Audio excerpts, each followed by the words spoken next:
just want the whole world to know about my I love you, and I'll never try to hurt you. I want you to know that I'm here for you forever true, 'cause you're my.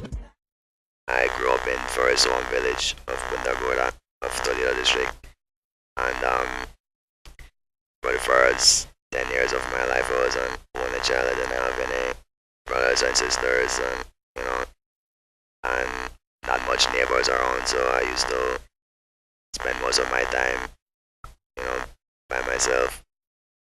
We had a creek behind our house, not exactly behind our house, but it was down. Sometimes I would go fishing. Remember we used to well, I used to get thread and staple and piece of bread or piece of leftover turkey or something, and go down to the creek and fishing. It was the 9th of October, a Friday in the year 2002.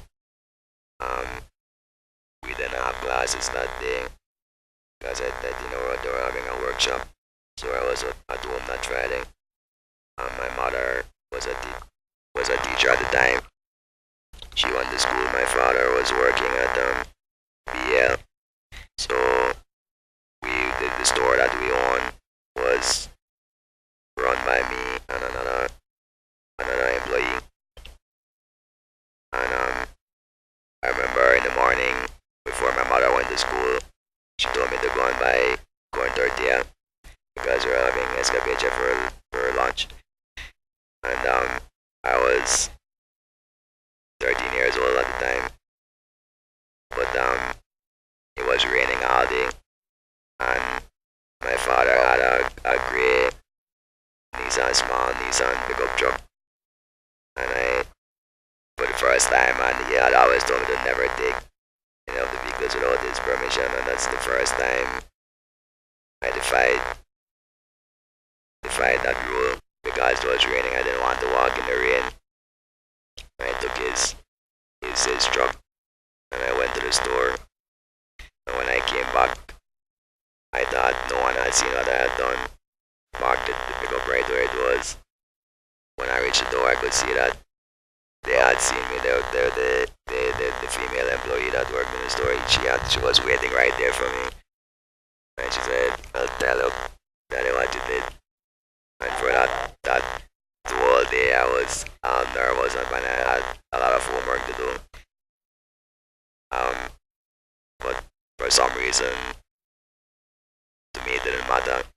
I could feel that there was something far, far greater about to happen, because even though I knew I was in trouble for that, it didn't really bother me. And I remember I was doing homework at the kitchen table, and my mother was in the store, but it was time to close the store, and she told me to go and close up. But usually we clean up inside the store, take out the garbage, then we close the doors and behind us when we come back in. And I remember as I was sweeping up, I heard footsteps behind me and someone entering the store. And when I turned around, that's when I saw the guy with the gun in his hand. He had a stocking mask over his face to conceal his face, and he pointed the gun at me, and he demanded money right away. He demanded money. The cash drawer was a good, I say, 10 or 11 feet from where I was standing, and I stood there and I looked at him, and I'd done the second demand. I got the idea that he was serious. So when he demanded money the second time, I could see that he was getting impatient. His hand, the gun in his hand, started to shake. Right? But as I made one step, it looked like he got nervous or something, and he pulled the trigger. And all I saw was the flash from the front of the gun, and I felt myself being thrown backwards. When I landed on the floor, I saw him running outside. He didn't take anything. I remember 6 seconds. I didn't realize exactly what had happened. I know I heard the gun go off, and then I was looking all over me to see. I could feel pain, but it was so intense that you couldn't really find a location. And I looked and I saw blood coming from my right side, and that's when I realized that yes, I had been shot. They said if you stay here, you'll die. If you take him, you'll still die.